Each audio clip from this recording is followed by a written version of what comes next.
Purpose. Purpose. What kind of word is that?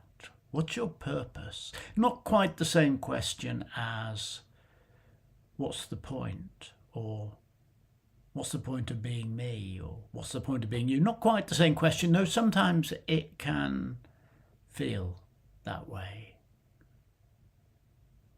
As you work real hard and achieve suspiciously little, it's easy to say, what's the point?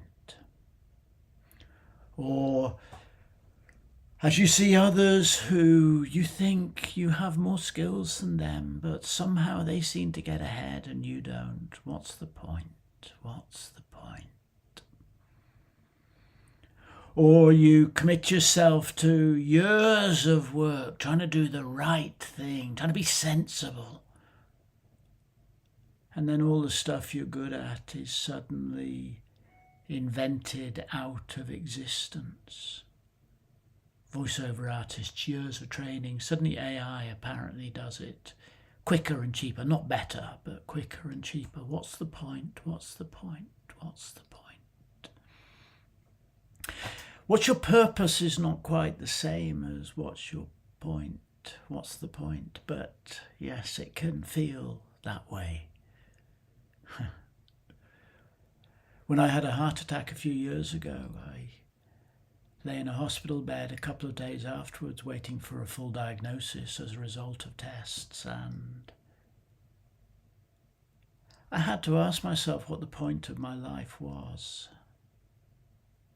Around that time, many things collapsed. Not long after came the pandemic. My mental health was fragile alongside my physical health. Personally and professionally, things went into a doom spiral for a while. What's the point? What's the point? What's the point?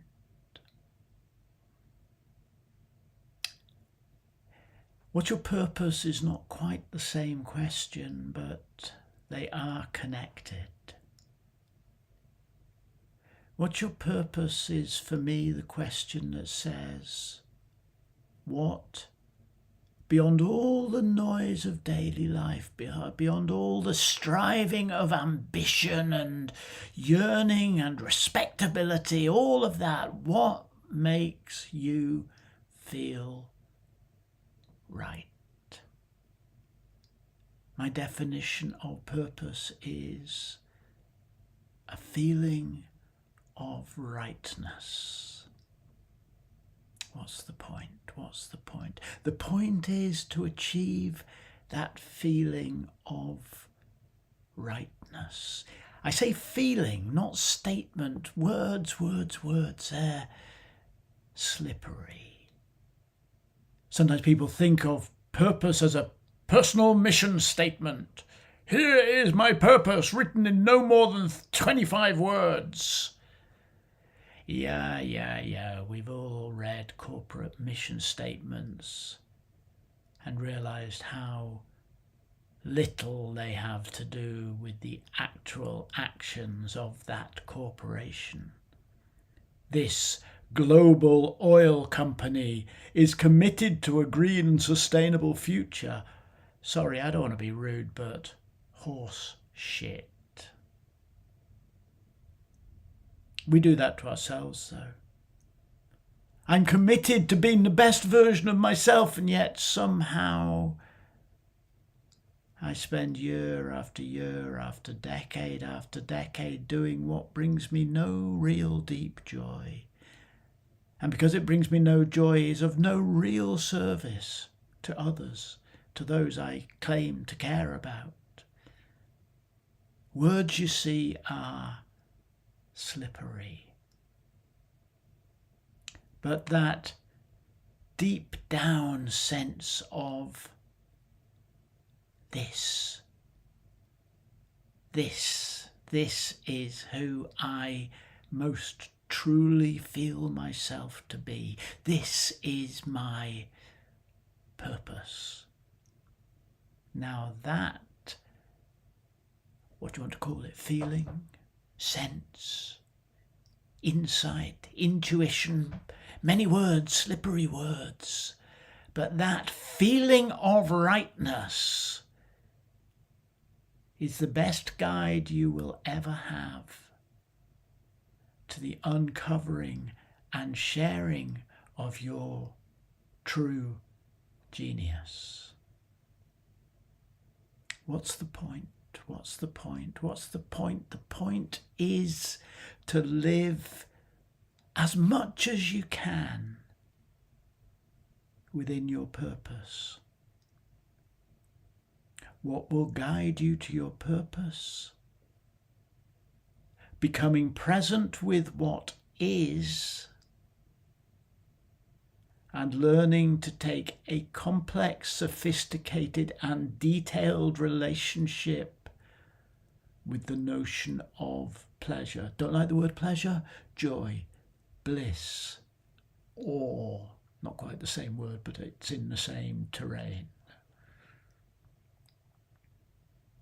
My new program, launched only yesterday, Finding Your Purpose Through Presence and Pleasure. If you are ready to dig deep into yourself to find that feeling of rightness and to identify and eradicate the things that stop you living in the domain of your purpose, then how about you drop me a message? We'll set up a call, we'll have a chat, and we'll see if it's for you. Do it soon. There's an early bird price until about the 15th of January. What's the point? What's the point? What's the point? The point is this: to live. And to quote that great Greek fictional character Zorba, to live in the full catastrophe. Find your purpose through presence and pleasure. Be in touch.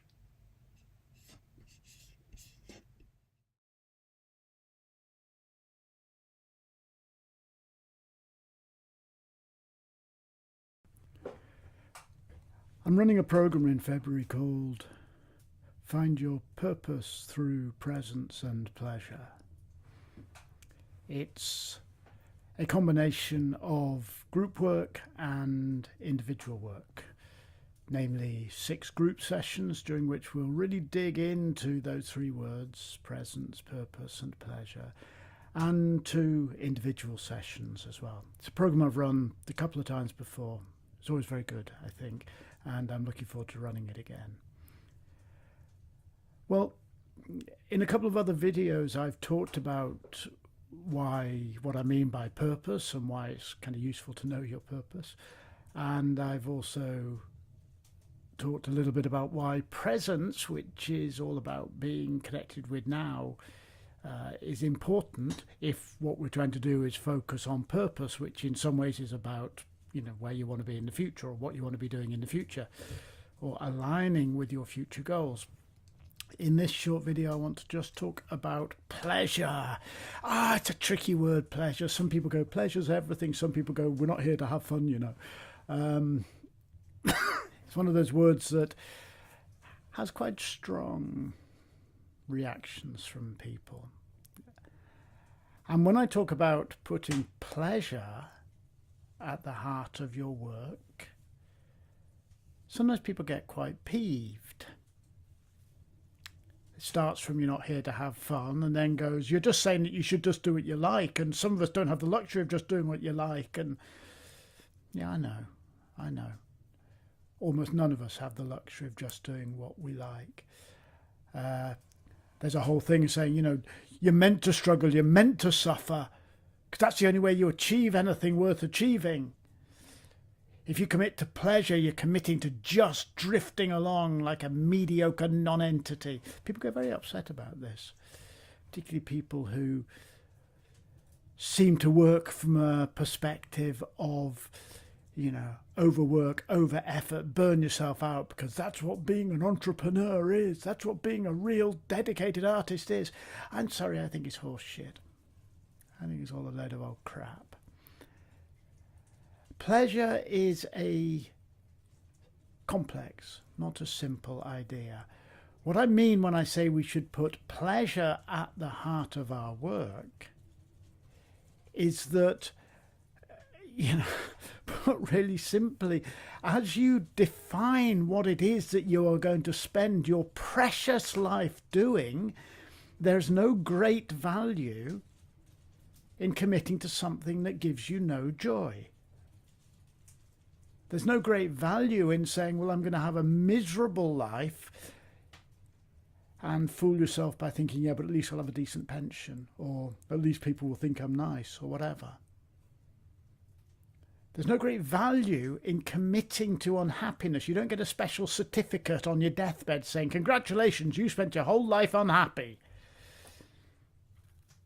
There is value in accessing your joy, to use the phrase, in following your bliss, in identifying what it is that brings you truly alive, that makes you most truly you, that allows you to access your unique gifts, and to let that be the heart of your life choices. Now, it may be that what gives you true joy is to provide for your family, and you don't really care what job you do. Okay, well, fine. Then your pleasure is in the provision of a way of life, a standard of living for your family, and that's where you find your pleasure. Commit to it. Doesn't matter what job you do. It may be that you go, I don't really care how much money I earn, but I really find my bliss in being in nature. Good, find a way to live that enables you to do that. It may be that you go, my pleasure is in honouring the expectations of my family or my community. And I'll do a job that holds no intrinsic interest for me because I want to be a good citizen, stroke daughter, stroke son, whatever. Good, that's your pleasure. Commit to it. It may be that you go, well, my long-term pleasure is, to earn a decent living, but I don't like the job I'm doing. Okay, this is where pleasure starts to get more complex. There are different types of pleasure. There is short-term pleasure, which to use a Greek word, we might call hedonia, and there's longer-term pleasure, which is closer to a sense of fulfillment, which in Greek we might call eudaimonia. Any Greeks listening, I apologise for my pronunciation. So why does this matter? Well, this matters because ultimately when I say commit to your pleasure, what I'm saying is take responsibility for your choices. Not a popular thing to say in a marketing video. Take responsibility. We don't take responsibility. We get somebody else to do things for us. But, I'm afraid I'm a little hardball on that. We have to take responsibility. When you choose to do something with your life, find the reasons why you're doing it. Even if what you are doing brings you no intrinsic, immediate pleasure, know that you are doing so because you are committing to something longer term. In other words, move away from the place of being victimized and disempowered by going, there's nothing I can do about it, I hate it, but life's crap, and take ownership of your choices. Be able to look yourself in the mirror and say, I am doing this because either I love it or I love what it gets me. I will take responsibility for my life choices, and therefore I will be able to enjoy the fruits of my choices, knowing that they're mine to enjoy. They didn't just drop on me by luck. I worked for what I achieved. So this is why putting pleasure at the heart of your life's purpose for me is crucial. First of all, identifying pleasure helps you identify your purpose. Secondly, committing to pleasure helps you own your purpose. So, my program, which starts in February, runs through to the middle of March, is called Find Your Purpose Through Pleasure and Presence. If you think this is something for you, if you're ready to make the big change in your life, ready to refocus, recommit, redesign, then why don't you drop me a message and we'll have a chat. And if it's going to work for you, we'll work together. Have a wonderful day.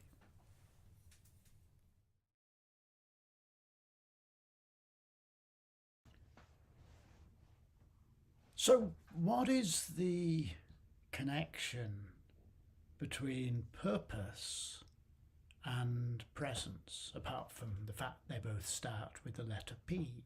What is the connection between purpose and presence? Purpose, this sense of, your life's mission, what you're aiming for, some way in the distance.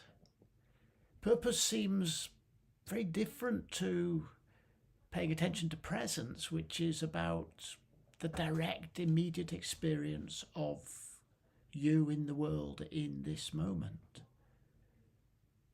Why, in my new program called Find Your Purpose Through Presence and Pleasure, why would I put presence at the heart of a journey towards understanding purpose? Well, here's a little image for you. Help explain why those two things to me are actually inseparable. Here's a little image. Imagine you're in a city and you want to go somewhere. When I think of this, I always think of Athens. Imagine I'm in Athens and I want to go to the Acropolis, the Parthenon. Anyone who knows Athens will know it's stuck on a big rock in the middle of the city, and you can see it from, sort of all directions, pretty much. Quite a way out from the city centre, you get to see this great, beautiful, ancient monument sitting there. And if I'm in Athens, perhaps I want to go to look around the Parthenon, or at least wander around the streets at its base. So I'm in my hotel or Airbnb out on the outskirts, and my purpose one sunny spring day is to visit the Acropolis. Great. How do I get there? Well, I might have a plan. I might go, right, I'm going to get on the metro, change at Syntagma, and off we go. I get to the metro station and the metros aren't running for some reason. Okay, I need to change my plan. I still have a purpose, it's to get to the Acropolis, but I have to change my plan. I'm going to call a taxi. No taxis. Buses are all overcrowded because the metro's not running. Okay, look, it's a nice day. I'm going to walk for a bit. I walk for a bit and then I see a little pedestrian back alley that looks really nice, and then there's a shop and oh yeah, look at that. Oh, I'm hungry. I'm just going to get something to eat. Oh, hello, I met a friend. Off we go. Before I know it, I've forgotten all about the fact that I am supposed to be visiting the Parthenon, the Acropolis. You see, to achieve my purpose, I need to stay focused on what is being asked of me in the present. I can't travel on the metro. Stay present, look around, see what's possible. Make a choice. If that choice doesn't work, make another choice. If I decide to walk and I start to wander, if I see something that interests me, be present with the fact that I'm both interested in that and wanting to do that, and make a choice. Sometimes in life you'll find that you are busy following a purpose and suddenly something will come along that you go, this is more important than anything that I think is important to me. This outweighs any sense of purpose I have. And you change your purpose. Perhaps, I'm wandering to the Acropolis and I meet a friend and I go, you know what, sitting for a coffee with this person sure as hell beats visiting an ancient monument I've been to before. The journey we take through a day, through a week, through a career, through a life is an interplay between objectives and moment-to-moment realities, between intention and reality, between what we hold in our minds and hearts as our purpose and what we experience as our present.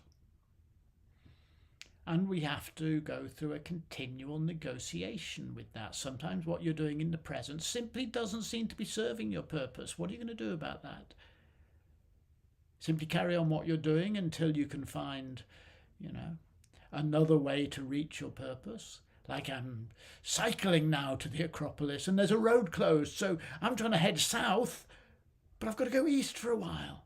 Don't worry, just go east, and then when you can, turn south again. A continual negotiation between presence and purpose. Now, as I actually define purpose, it's a feeling of rightness, that sense that everything is aligned. And of course, that deep feeling of this is who I am meant to be, doing what I'm meant to be doing in the world that I have come to adore. That deep feeling only exists in the present moment.